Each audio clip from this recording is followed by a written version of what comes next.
Hello friends, good morning. आज की ताज़ा खबर में आपका स्वागत है। सबसे पहले ग्लोबल न्यूज़, क्योंकि ग्लोबल न्यूज़ में ही सबसे ज़्यादा आज न्यूज़ है, और कुछ फिर India specific and stock specific कुछ रिजल्ट्स हैं दो तीन, उसके बारे में आज हम इस वीडियो में बात करेंगे। Red is a colour of opportunities, right? तो ये हम हमेशा बोलते हैं, and we have seen yesterday how markets fell down globally, not just in India, right? और इसकी वजह से रेड कूपन कोड भी हमारा एक्टिव है, which is giving us 60% discount on model portfolio, stockometer and fundometer. ठीक है, तो स्टार्ट करते हैं क्यों ये कूपन कोड एक्टिव हुआ है और क्या एग्जैक्टली मार्केट्स में चल रहा है। तो we will talk in detail about it in this video. तो ओवरऑल अगर हम यूएस मार्केट की बात करें जो क्लोज हुई, राइट, तो दे वेंट डाउन क्वाइट, मतलब हाई। तो नैस्डैक जो है ऑलमोस्ट 3.4% गिरा है कल, और S&P 500 भी ऑलमोस्ट 3% जो है वो कल गिरा। स्टार्ट कैसे हुआ? स्टार्ट हुआ जापान से। जापान का निक्की 225 जो है ऑलमोस्ट 12% गिरा था कल कल लेकिन आज अगर आप देखते हैं मॉर्निंग में जब मैंने देखा, तो it was in positive territory, positive 4-5% चल रहा था जब मैंने सुबह मॉर्निंग में वीडियो देखा, सॉरी उसका वो देखा। तो इसका मतलब थोड़ा एक एटलीस्ट जो एक दिन में तो ऐसा लग रहा है कि जो इशू था वो एक कंसिस्टेंटली बहुत ज़्यादा बड़ा इशू नहीं है, विच वॉज एक जो बात हो रही थी येन कैरी ट्रेड की। कल वीडियो भी बनाया था परिमल ने उसके ऊपर, येन कैरी ट्रेड के ऊपर, कि बहुत सारा पैसा, एक क्विकली बता देता हूँ, वैसे तो डिटेल में परिमल ने वीडियो बनाया हुआ है, कि बहुत सारा पैसा हेज फंड्स ने या ग्लोबल इन्वेस्टर्स ने जापान में, क्योंकि इंटरेस्ट रेट्स बहुत लो थे, -0.1% के इंटरेस्ट रेट्स थे वहाँ के जो रिजर्व बैंक ने रखे हुए थे, तो वो वहाँ से पैसा उठाते थे और बाकी ग्लोबल मार्केट्स में डालते थे। यूएस मार्केट में स्पेसिफिकली और ग्लोबल मार्केट्स में वहाँ से पैसा उठाते थे क्योंकि बहुत सस्ते में मिलता था इंटरेस्ट रेट पे, और उसको डालते थे।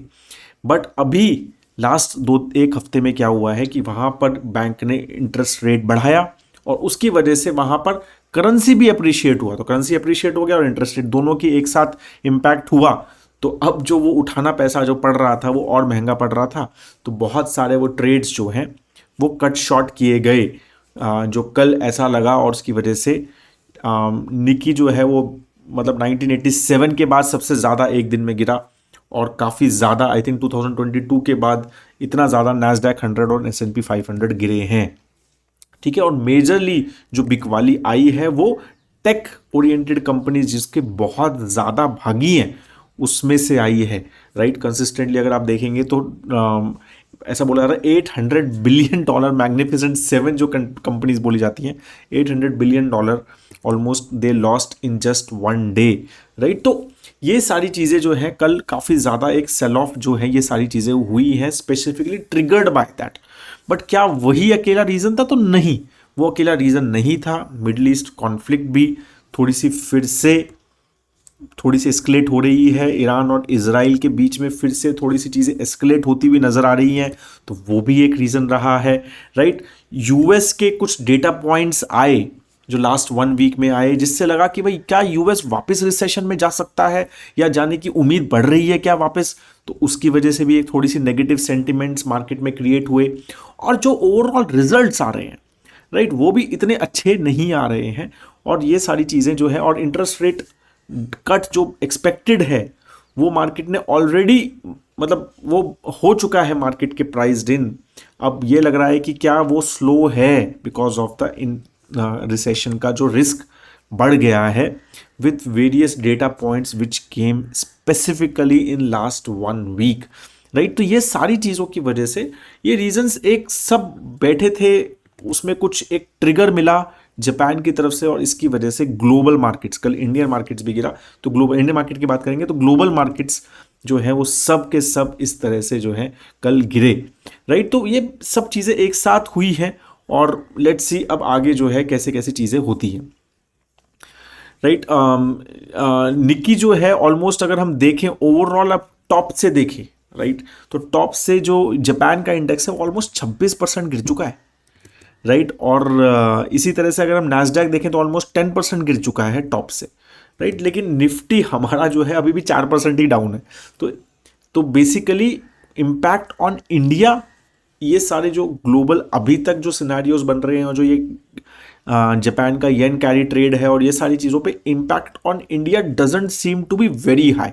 मतलब कोई रीज़न नहीं लग रहा है कि इंडियन मार्केट्स के ऊपर कोई नेगेटिव इम्पैक्ट नहीं है लाइक ग्लोबल, बट डेफिनेटली अब ये जो वॉर का है सिचुएशन इजराइल और ईरान के बीच में जो एक टेंशन डेवलप हो रही है, राइट, तो वो सारी चीज़ों का इम्पैक्ट तो डेफिनेटली एक इंडियन मार्केट्स पे होता ही है और वो चीज़ का इम्पैक्ट एक साथ मतलब ग्लोबली कनेक्टेड वर्ल्ड है तो डेफिनेटली ये सारी चीज़ों का इम्पैक्ट होता है और हम भी काफ़ी ज़्यादा एक्सपोर्ट्स ओरिएंटेड हमारे सर्विस सेक्टर वगैरह हैं तो उनके ऊपर ये सारी चीज़ों का इम्पैक्ट रहेगा ही। अगर हम ओवरऑल पीएमआई देखें, राइट, यूएस का, तो एक कल पॉजिटिव न्यूज़ सिर्फ एक यही थी, यूएस का जो सर्विस पीएमआई है, राइट, वो पॉजिटिव आ गया, मतलब वो एक्सपेंसिव मोड में वापस आया, 51.4 का नंबर आया जो कि लास्ट मंथ 48.8 था। 48.8 मतलब देयर वाज अ एक्सपेंशन नहीं, कॉन्ट्रैक्शन था। अब जो है थोड़ा पॉजिटिव आया है तो उससे थोड़ा उसकी वजह से लास्ट एंड में मार्केट जो है वो थोड़ा सा उन्होंने अपने जो लॉसेज हैं वो पे डाउन भी किए और जो यूएस का 10 ईयर जीसेक है वो भी थोड़ा सा बढ़ा कि भाई ठीक है इकोनॉमी इतनी बुरी हालत में नहीं है, क्योंकि जिस तरह के जॉब नंबर्स आए थे और जो इवन मैन्युफैक्चरिंग पीएमआई आया वो भी एक्सपेक्टेशन से कम आया और ये कुछ ऐसा डेटा पॉइंट्स आए जिससे लास्ट 1 वीक में एकदम रिसेशन का रिस्क बढ़ गया, लेकिन थोड़ा सर्विस पीएमआई ने उसमें राहत दी। बट लेट्स सी अभी मोर जैसे जैसे डेटा पॉइंट्स आएंगे उससे हमें और चीज़ें समझ आएंगी, राइट। इंडिया का भी सर्विस पीएमआई आया, 60.3 का नंबर आया विच वॉज 60.5 लास्ट मंथ।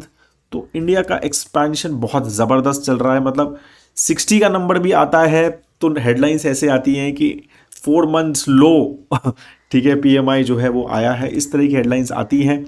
लेकिन as I said 60.3 is an excellent number which shows very very good expansion in overall service economy, right. As I said Indian markets, कल हमने काफ़ी बात की, आई थिंक परिमल ने काफ़ी वीडियोस बनाए तो मैं बहुत ज़्यादा बात नहीं करूंगा, बट जो मार्केट्स गिरे, राइट, जो सेंसेक्स ऑलमोस्ट 2.7% गिरा और स्मॉल कैप 4.2% गिरा, राइट, तो वो एक मल्टीपल रीजंस की वजह से, ऑफकोर्स ये सारे एक ग्लोबल ट्रिगर पॉइंट्स थे ही जो यूएस के मार्केट्स के थे, उसमें कोई डाउट नहीं है। लेकिन एक definitely recession worry in US, right, और इजराइल ईरान टेंशन, फिर Q1 के जो नंबर्स हैं वो बहुत ज़्यादा अच्छे अभी तक नहीं आए हैं। अगर अभी तक जितने भी देखें तो मतलब 2% एक्चुअली फॉल है अर्निंग का जून 2024 क्वार्टर में, तो गिरा है ओवरऑल, राइट। तो वो सारी चीज़ों की वजह से भी एक इम्पैक्ट जो है इंडियन मार्केट्स में, एक साथ चीज़ें क्या होती है, बहुत सारी चीज़ें बट ट्रिगर नहीं मिलता, तो मार्केट को कभी ट्रिगर मिल जाता है तो एकदम से बहुत ज़्यादा मार्केट गिर जाती है। और कल जो नंबर अगर इतना मार्केट गिरा तो किसने बेचा किसने खरीदा, तो डेफिनेटली फॉरेन इंस्टीट्यूशनल इन्वेस्टर्स ने एक दिन में 10,000 करोड़ का सामान बेचा है। नेट सेलर थे, दे वर 10,000 crore rupees they took out from Indian market. और किसने बाय किया, domestic institution mutual fund industry ने ऑलमोस्ट 9,156 करोड़ रुपीस की बाइंग की है, 9,000 करोड़ रुपए का उन्होंने बाइंग किया है। तो ये चीज़ जो पावर है जो रिटेल इन्वेस्टर्स प्रोवाइड कर रहे हैं म्यूचुअल फंड सेक्टर्स इंडस्ट्री को, राइट, वो एक बहुत बड़ा कुशन है। आप ये सोचो अगर ये सब नहीं होता तो Indian markets will have been at very very bad place currently, right, because इतना ज़्यादा पैसा जो है फॉरेन इंस्टीट्यूशन इन्वेस्टर्स निकाल चुके हैं। अगर हम यही ईयर टू डेट देखें, राइट, तो almost 1,39,000 crore rupees foreign institutional investor निकाल चुके हैं इंडियन मार्केट से।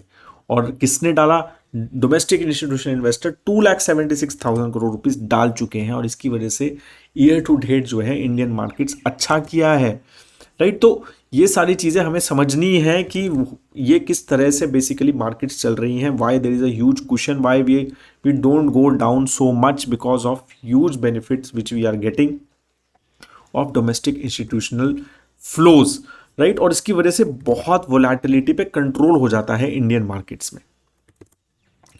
अब हम कुछ बात करते हैं कुछ रिजल्ट्स की। तो कल सबसे बड़ा जो रिजल्ट आया है वो है एयरटेल का, राइट। तो एयरटेल का जो मेन चीज़ें देखने की है ARPU, राइट, एवरेज रेवेन्यू पर यूज़र, वो बढ़ना बहुत ज़रूरी होता है और उससे ही सारी चीज़ें इम्पैक्ट होती हैं।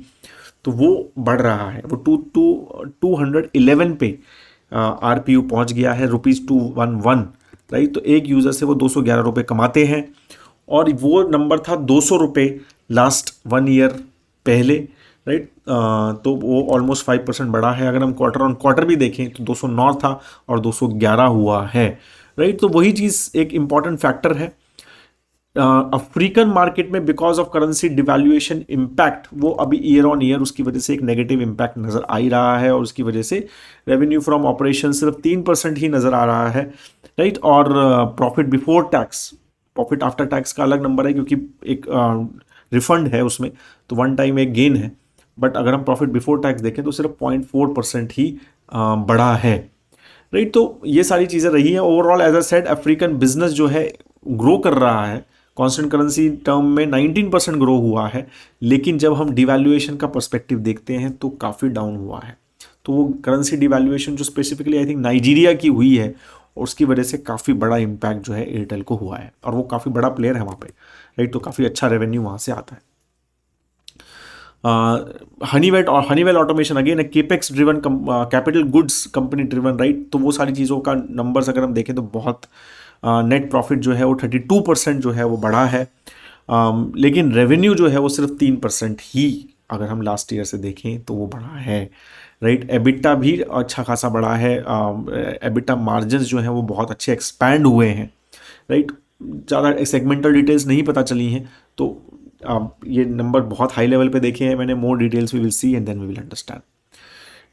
ओएनजीसी का रिजल्ट आया, ओएनजीसी का रिजल्ट प्रॉफिट एक्चुअली गिरा है, 15% का प्रॉफिट गिरा है, जबकि रेवेन्यू 4% से ईयर ऑन ईयर जो है वो बढ़ा है, राइट। 5 डिस्कवरी उन्होंने की हैं, ऑफशोर डिस्कवरीज जो ओवरऑल रही हैं, तो जिसमें मतलब ऑयल की डिस्कवरी करते हैं। टोटल 3 ऑफशोर हैं, सॉरी, और 2 जो है लैंड पे हैं।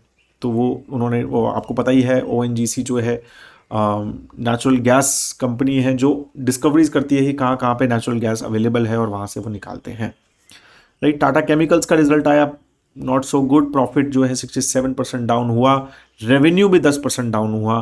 तो वो मेजरली सोडा ऐश का जो डिमांड है with respect to last year has not been so great, ठीक है। क्वार्टर ऑन क्वार्टर जो है वो एक थोड़ा स्टेबल था। यूरोप स्पेसिफिकली डिमांड जो है वो काफ़ी बहुत अच्छा नहीं आ रहा है, तो वो सारी चीज़ों की वजह से थोड़ा सा उसमें नुकसान रहा है।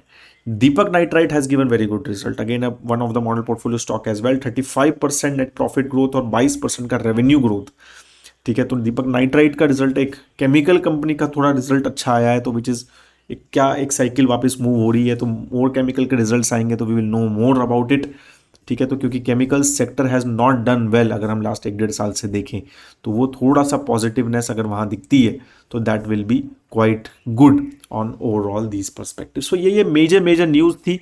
एज आई सेड, थोड़ा सा हमें राहत की सांस आज, अगर आप एक थॉट प्रोसेस दे रहे हैं कि क्या मार्केट आज भी गिरेगा, तो आई डोंट नो गिरेगा या नहीं गिरेगा, बट ये राहत की सांस है कि निक्की जो है जो जापान का इंडेक्स है, वो अभी मैं अब देख रहा हूँ वीडियो बनाते तो ऑलमोस्ट 11% निक्की जो है वो अप है।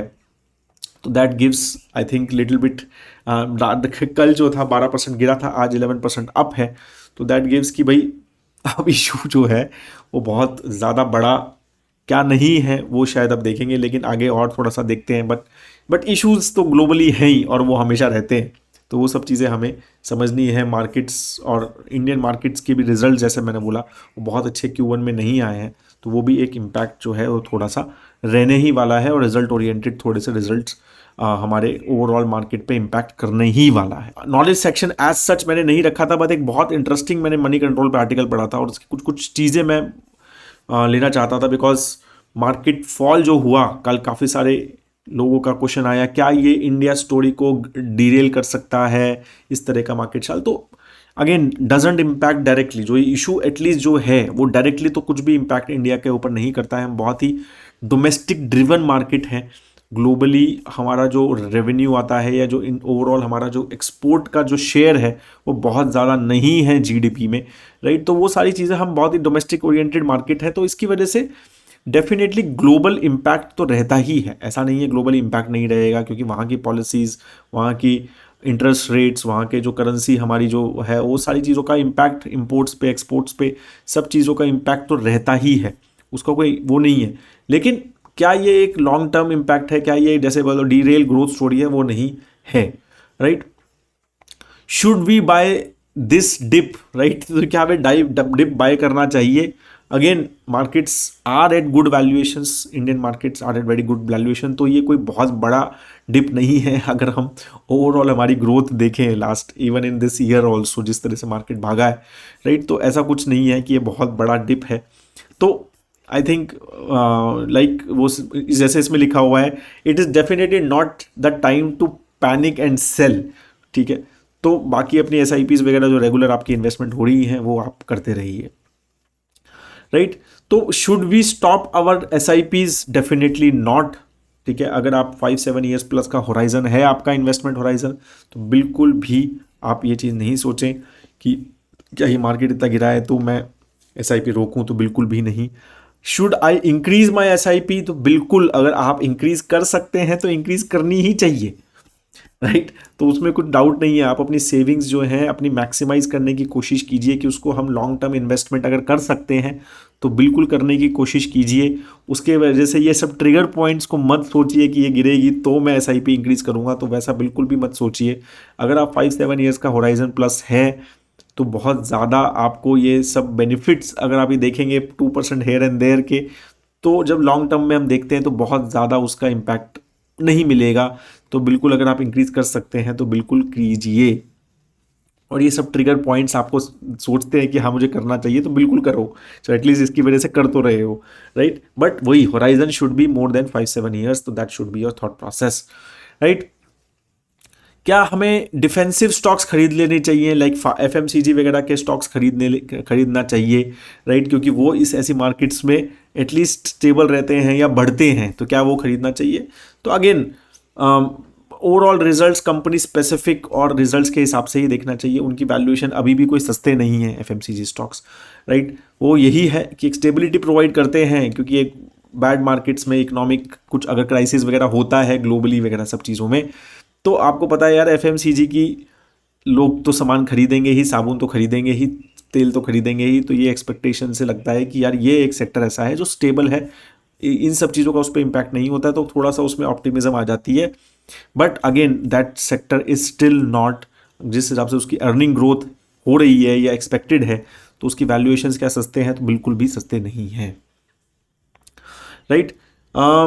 तो again one more question it has कि should I buy IT, right, IT sector को बाय करें क्या, बिकॉज ये सारे इम्पैक्ट्स की वजह से क्या ये अभी गिरेगा क्या, वो सारी चीज़ें की। तो but again IT is a very export oriented, तो डेफिनेटली उस पर इम्पैक्ट जो है ग्लोबल मार्केट्स के रिसेशन का, जैसे यूएस के रिसेशन वगैरह का जो ये न्यूज़ आ रही है, तो डेफिनेटली उसके ऊपर इम्पैक्ट थोड़ा ज़्यादा रहेगा आईटी सेक्टर के ऊपर।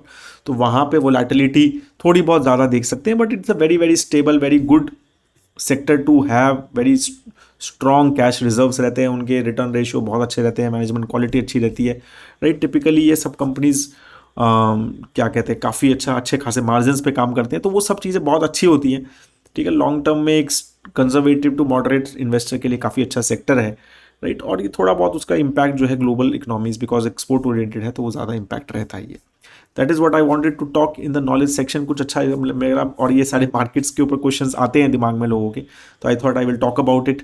That is all. Have a great time ahead दोस्तों। जय हिंद।